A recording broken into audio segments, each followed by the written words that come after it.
Breezy conditions in a couple of areas as we go through the rest of your Monday. Plenty of cloud cover to the east, a little bit of drizzle at times, but beyond that, we'll have temperatures in the low to mid 50s in many locations. We'll more shine out to the west. It's actually shaping up to be a great afternoon out that way. A few more showers overnight to the southeast with lows in the mid to upper 30s. 20s and low 30s elsewhere with clearer skies. We'll give updates on your election day outlook and more coming up in a little bit, but until then, midday in KELOLAND starts right now.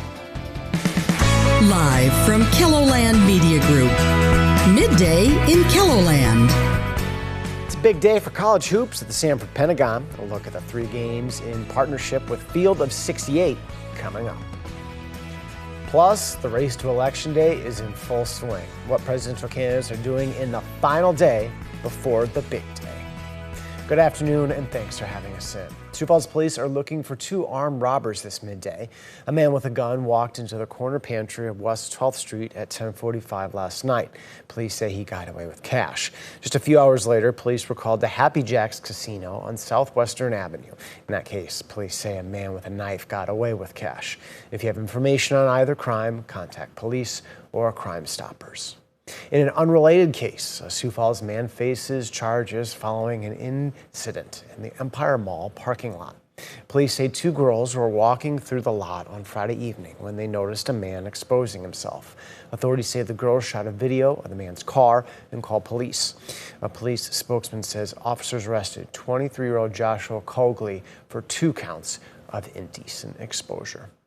Pivoting to weather, it's pretty comfortable out there. There was some sort of mist falling. Nothing heavy, Adam, but in central Sioux Falls today, some mist. Yeah, it's been that kind of mist where it's enough that you notice it on your windshield, but it's not enough to get the windshield wipers going. That really kind of annoying mist out there.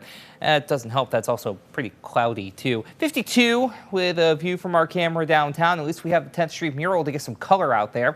North wind at 10 miles per hour. But once you get outside of southeastern KELOLAND, notice the improvement as we head out west. It is a gorgeous day out there in Rapid City. Some fair weather clouds out in the background, but that is it. 51, flip the numbers around. You've got that north wind at 15 miles per hour. So enjoy that day if you can.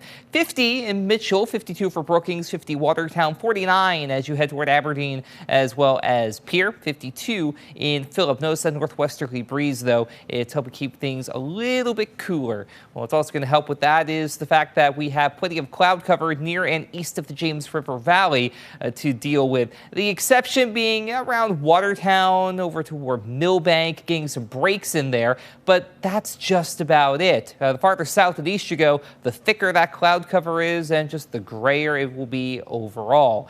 We are at least mainly dry for now. You notice there at the bottom of your screen, we do have some rain that's starting to build toward the Kansas-Nebraska border, and then that will be something that we watch overnight into Tuesday morning. Today, though, again, that bit of mist and drizzle at times. Otherwise, it's cloudy and breezy with highs mainly in the mid-50s for the southeast. Up to the northeast, a little more sunshine, low to mid-50s out that way as well. And we're going to see more of the same out west in terms of breezy conditions. A few more 40s toward Martin, Spearfish, Buffalo, and Faith, for example, but otherwise still low to mid-50s and a pretty nice Monday, all things considered.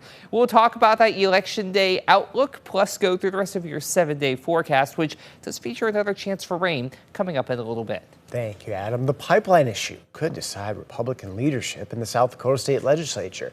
The GOP ranks in both legislative chambers saw significant shakeups in June, and depending what happens tomorrow, there could be many new faces strongly aligned against the planned Summit carbon dioxide pipeline. KELOLAND's Bob Mercer takes a closer look at how the issue could impact the next legislative session. That's waiting for you right now on our Capitol News Bureau page. Election Day, it's almost here. Presidential candidates are making their final pitches to turn out voters in key states. KELOLAND Washington correspondent Maddie Beer-Temple takes a look at the sprint to Election Day.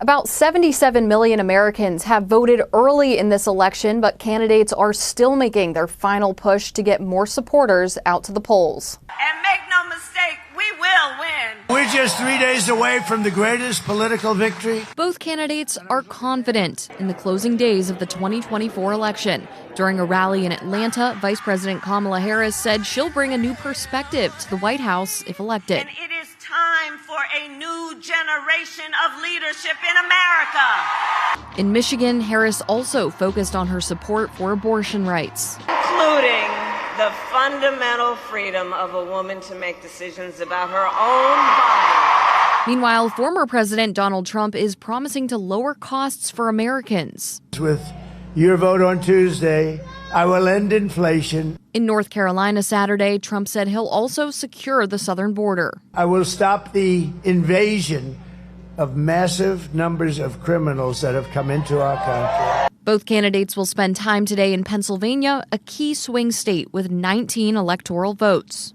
Now, Harris will spend all of today in Pennsylvania making stops and finishing up tonight in Philadelphia with a rally. Trump, meanwhile, has events in North Carolina, Pennsylvania, and Michigan, which is where he'll wrap up tonight. In Washington, I'm Maddie Beertemple. Trump plans to spend the day in Florida, where he's expected to vote in person. He's having his campaign watch party in Palm Beach tomorrow night. Harris will be at an election night party at her alma mater, Howard University in Washington, D.C. She said she mailed in her ballot to California. From ballot questions to candidates, there are plenty of political signs out there. But a collection of yard signs in one Sioux Falls neighborhood is encouraging people to vote for beautiful words. I think we all need to learn to get along, and by using better words. Coming up in our Eye on KELOLAND tonight, meet some of the artists behind these positive signs.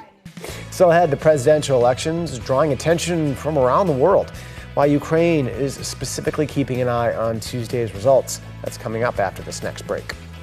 There's a view from the marina in Yankton with plenty of gray skies to go around in southeastern KELOLAND. We may see some rain develop overnight into early Tuesday morning. We'll go into detail on that, plus the rather pleasant second half of the working school week on the way too.